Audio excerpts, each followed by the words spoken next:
Assalamualaikum warahmatullahi wabarakatuh. Salam sejahtera bagi kita semua.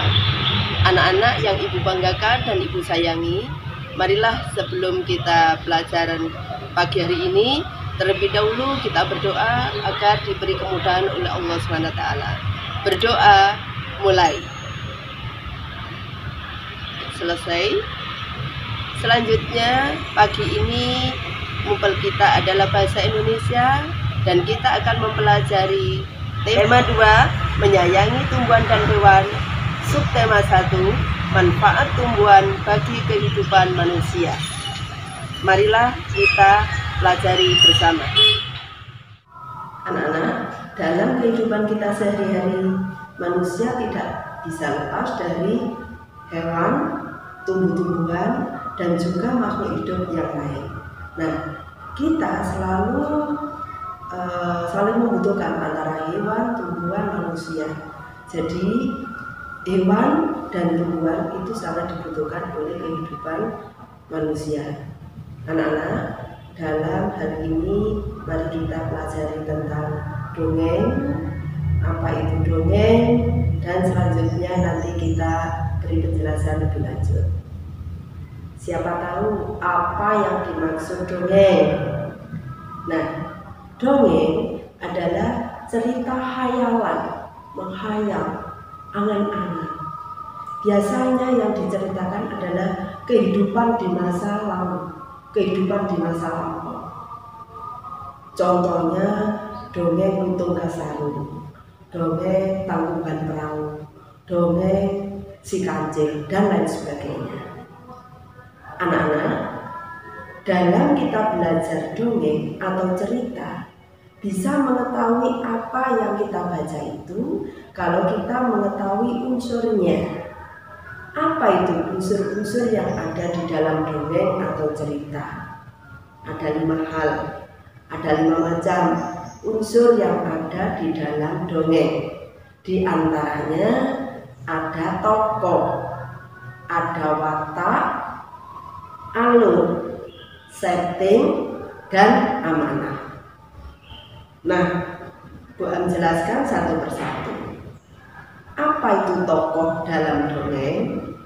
Tokoh adalah pelaku, di mana orang, hewan, atau tumbuhan yang ada di dalam cerita itu sebagai pelakunya. Yang kedua, watak atau sifat. Tokoh mempunyai watak, tokoh mempunyai sifat.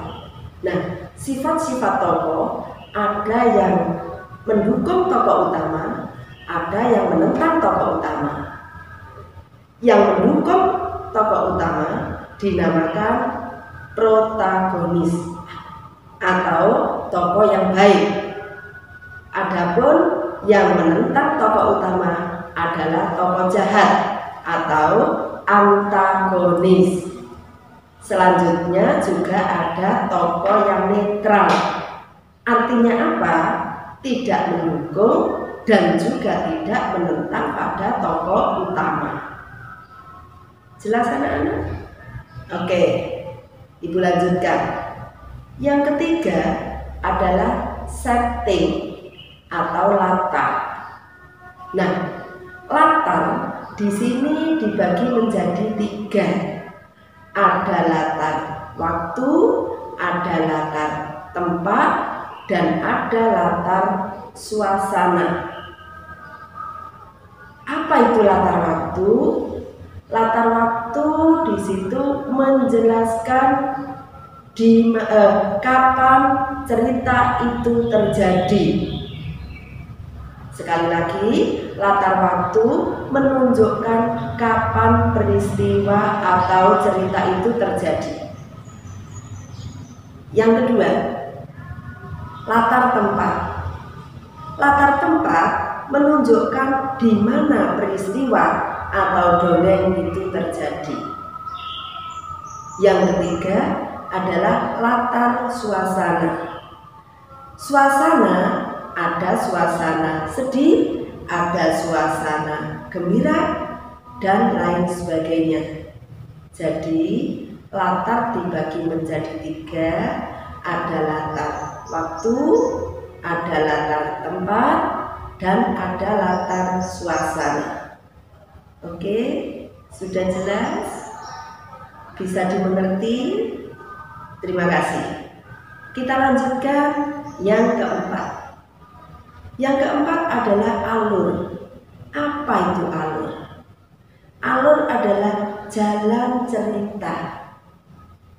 Untuk dongeng biasanya alurnya sangat sederhana. Alur ceritanya, jalan ceritanya tadi bagaimana, itu yang dinamakan alur. Dan yang kelima adalah amanat. Apa itu amanat? Amanat ini adalah suatu hal atau pesan yang ingin disampaikan oleh pengarang atau penulis kepada pembaca atau pendengar. Sekali lagi, amanat adalah pesan yang ingin disampaikan oleh pengarang kepada para pembaca atau penikmat dari dongeng tersebut. Demikian untuk unsur dalam cerita atau unsur dalam dongeng. Semoga bisa dimengerti sehingga nanti penjelasan berikutnya anak-anak bisa lebih mengerti lagi. Anak-anak, tadi kita sudah mempelajari tentang dongeng. Nah, sekarang apakah jenis-jenis dongeng itu? Jenis dongeng antara lain ada mite, legenda, fabel, hikayat, dan parabel. Apa itu mite?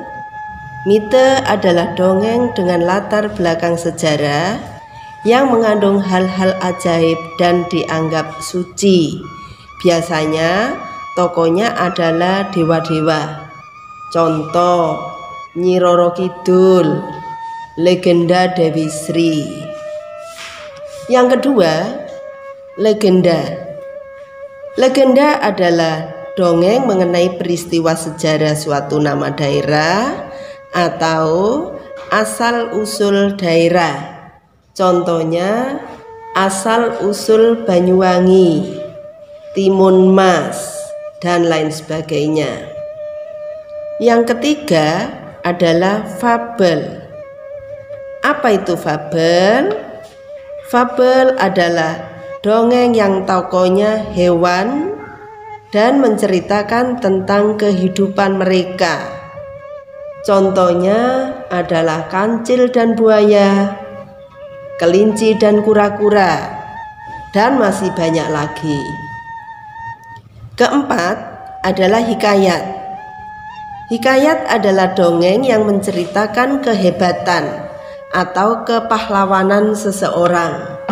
Contoh hikayat Abu Nawas, hikayat Pangeran dan Putri Nusantara. Yang terakhir adalah parabel. Parabel adalah dongeng yang menggunakan perumpamaan untuk menyampaikan pesan moral. Contohnya parabel Si Kabayan, parabel mencari hakim yang adil. Anak-anak, setelah kalian mendengarkan penjelasan Bu Am tadi, untuk mengerjakan tugas selanjutnya ada di buku Bu Pena halaman 118. Ayo berlatih nomor 1 sampai dengan nomor 3.